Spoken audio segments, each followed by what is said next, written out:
Alright, this video is going to describe to you how to make an amortization table. This is going to go fairly quick, but you can always pause and rewind and look at what gets entered and how it gets entered at any time. Alright, first up, you need to have this information right here. The home price, annual interest rate, the monthly interest, which is just your annual interest rate divided by 12. Your down payment, in this case we're doing a 3.5% down payment. Then the loan amount, which is just my home price minus that down payment. And then this monthly payment, which is a special value that's calculated using the amortized payment schedule or amortized payment formula. All right, here we go. So what we're first going to do is going to label all the months. We need 360 months, so we're going to go from 0 to 359. I'm going to do that by starting the first two, highlighting it, and telling Excel to just continue that pattern down to 359. Next, I'm going to input my payments. My payments don't change. They're the same amount every single time. So I'm just going to type that in here and then tell Excel I want that same thing plugged in here into every month.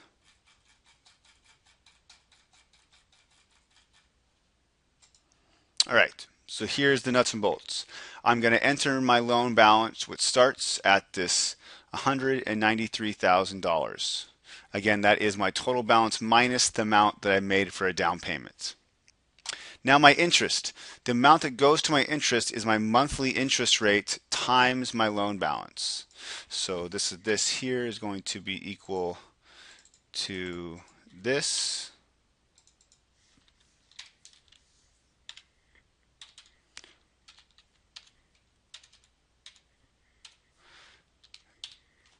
So this monthly interest rate times this, the loan balance right here. So I'm going to click on this, and so it gives me the cell information. This is important and not just typing in this number of 193,000 so that I can continue this on down the schedule, and Excel will be able to do that for me. Okay.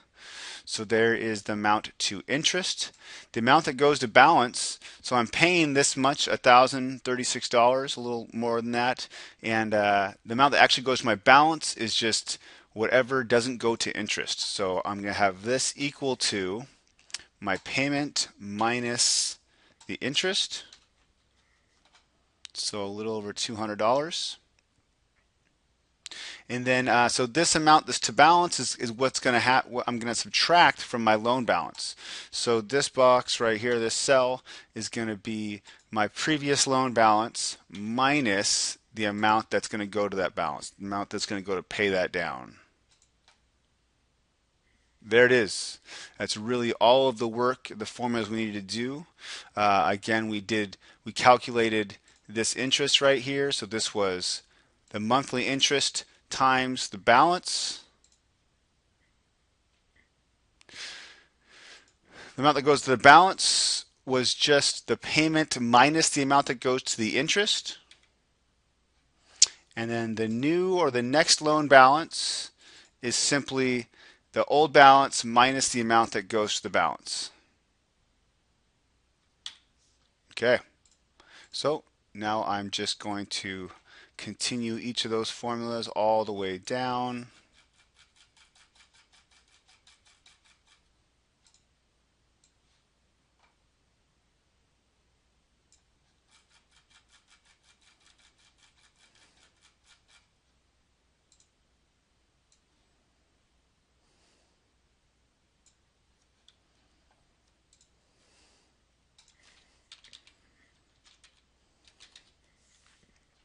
All right, and the last thing I'm going to do down here at the bottom is I want to total each of these columns. I want to find out, to make sure that my loan balance is 0. I want to find out how much I end up paying in the end, and how much it cost me altogether to use this loan. So I'm going to create some columns here. Actually, the first thing I want to do, these numbers look really hectic. I'm going to adjust all of these numbers. So I'm going to highlight all of this. I'm going to highlight all of these ones that have prices. I'm going to right click and go to Format Cells, and I want currency That looks good to me. All right, so those are a bit cleaner. Now we have dollars and cents and not a lot of extra decimals in the world. Okay, so what I'm going to do right now is I'm going to total this column right here. So this is the amount that goes to interest. So this is going to equal the sum of all of this. So I just hold and drag all of it.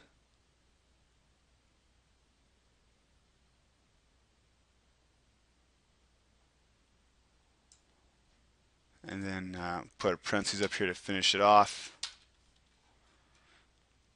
This right here, I'm going to total sum this column also.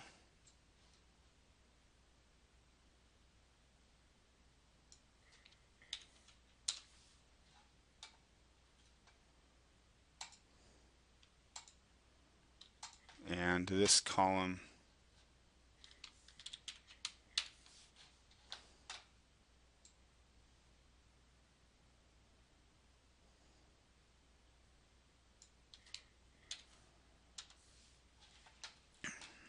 All right, so just real quick for this, so you can see this column is the D column here is my payments. So that's the money I'm actually spending. So it'll be the total amount. This is the amount, the next to it is the amount that goes to interest, and the next to it is the actual amount that went to my balance. And so I had a $200,000 home. Okay, let's look at my totals. So my $200,000 home, I ended up paying altogether $372,000. $179,000 of that was paid to the bank, and $193,000 is how much got paid uh, to my loan, which is what I expected because I had 193 after I paid down my 7,000. All right, hope that helps.